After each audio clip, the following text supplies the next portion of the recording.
Bonjour et bienvenue dans l'entretien sur France 24. Notre invité aujourd'hui est Lambert Mende, ministre de la Communication et porte-parole du gouvernement de la République démocratique du Congo. Merci d'être avec nous sur ce plateau.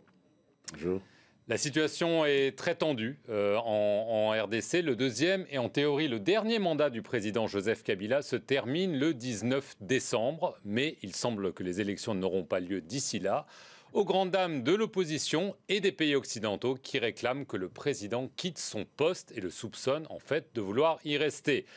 Il y a des tentatives de médiation, de dialogue entre les deux camps, mais elles n'ont guère produit de résultats jusqu'à maintenant. La tension s'est même transformée en violence les 19 et 20 septembre dernier dans la capitale Kinshasa, avec un bilan lourd d'environ 50 morts selon l'ONU, moins d'après le gouvernement. Les Américains ont mis des sanctions contre des proches du pouvoir. La Belgique veut limiter les visas diplomatiques. La France intime au président de partir et affirme que le pays est au bord de la guerre civile. Monsieur Mende, je veux d'abord en venir aux discussions qu'il y a à Kinshasa entre le pouvoir et une partie de l'opposition. Est-ce qu'on va pouvoir trouver un accord politique bientôt pour cette sortie de crise ?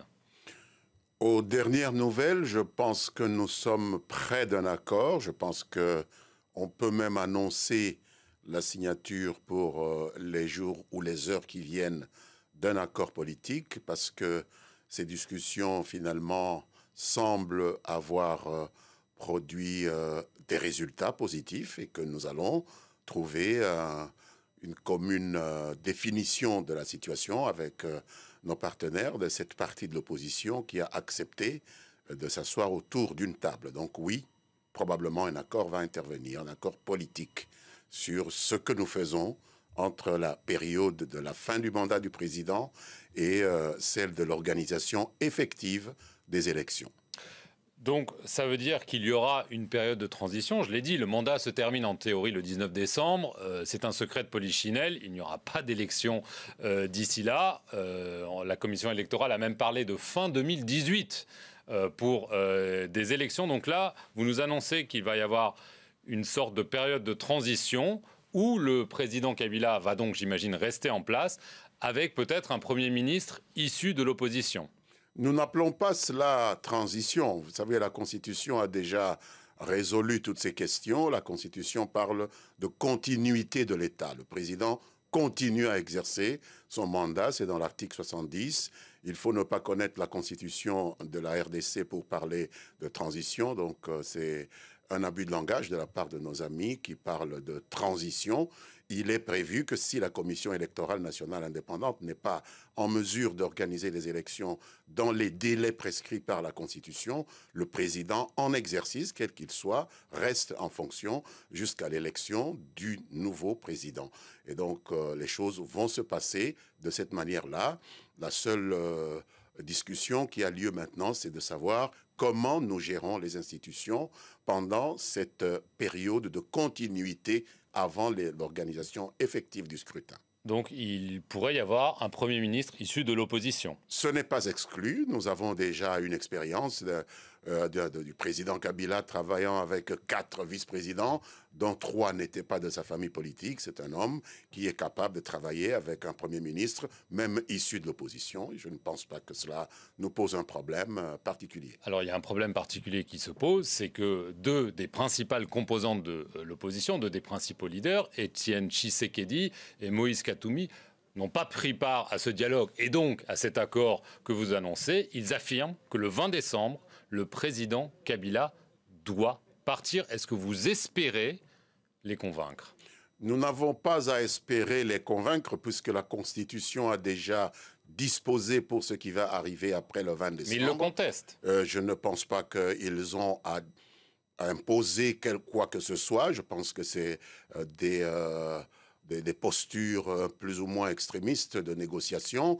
Nous avons laissé la porte ouverte. Même après la signature de cet accord global, il y aura certainement une porte laissée ouverte.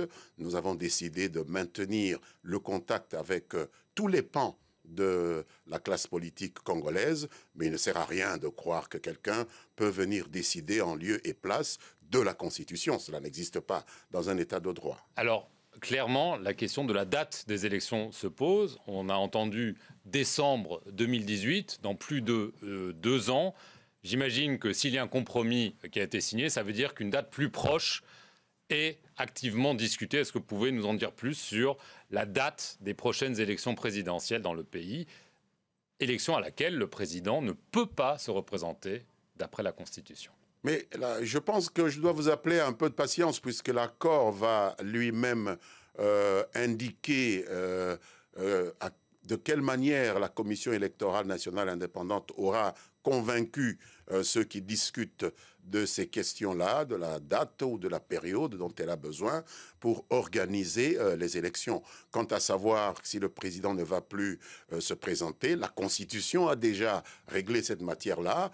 Tout le monde s'agite pour entendre le président le dire, mais pourquoi le président dirait une chose qui est déjà inscrite dans la Constitution? Il n'est pas au-dessus de la Constitution, le président. Mais est-ce que vous espérez que ces élections se tiendront avant décembre 2018 ? Je ne peux ni donner un point de vue, ce serait déontologiquement attentatoire à la fonction que j'exerce, parce que les attributions de fixation du calendrier électoral appartiennent exclusivement à la Commission électorale nationale indépendante. Je pense que beaucoup de gens se trompent lorsqu'ils demandent au président ou au gouvernement de se prononcer sur ces questions.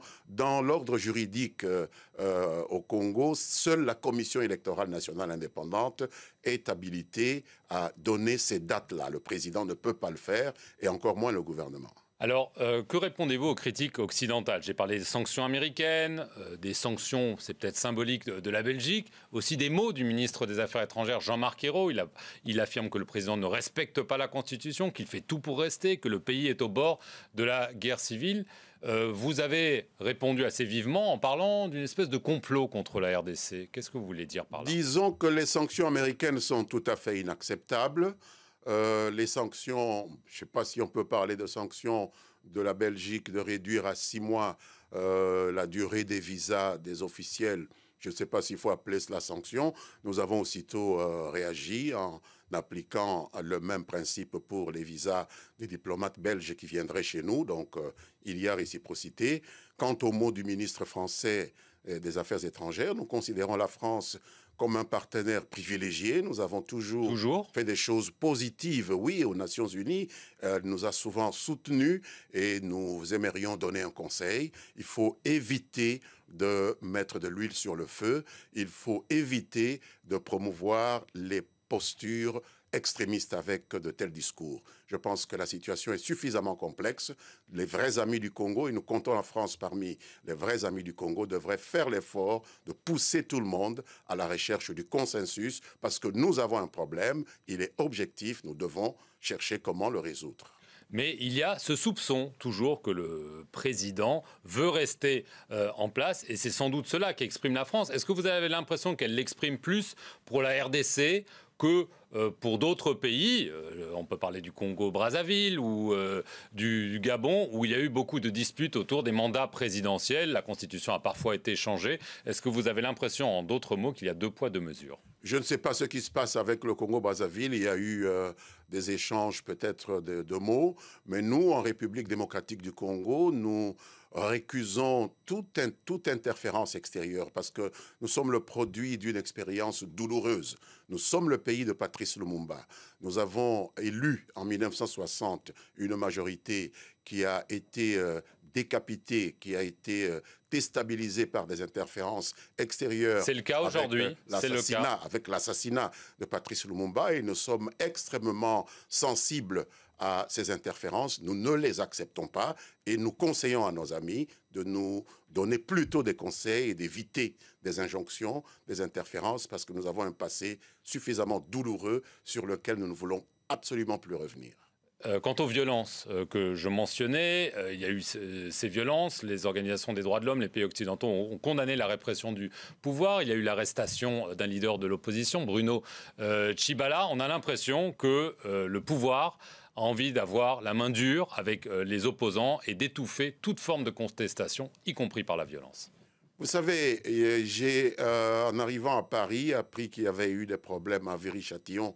je crois, des policiers qui ont failli être brûlés vifs dans leur voiture. J'ai entendu les mots du Premier ministre français, M. Valls, qui disait qu'il n'y avait pas de zone de non-droit. Je voudrais dire qu'au Congo, il n'y a pas de catégorie qui soit hors du droit.